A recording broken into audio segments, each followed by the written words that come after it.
В плановом порядке ведутся работы, связанные с капитальным ремонтом в рамках средств фонда реформирования ЖКХ 185 ФЗ, внутридворовые территории, тротуары и дороги.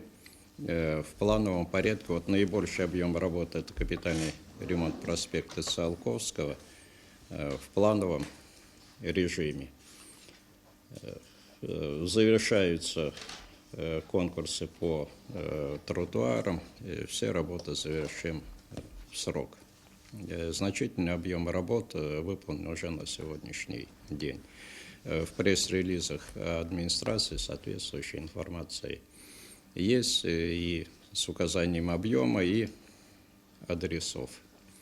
Единственный вопрос, который есть на сегодня, это график выполнения работ по ремонту кровель. Думаю, заставим организацию, которая выиграла конкурс, это Хорошилов Альянс НН, войти в график работ. Там на сегодня сбои с точки зрения, подчеркиваю, графика выполнения работ имеют место по ремонту кровель.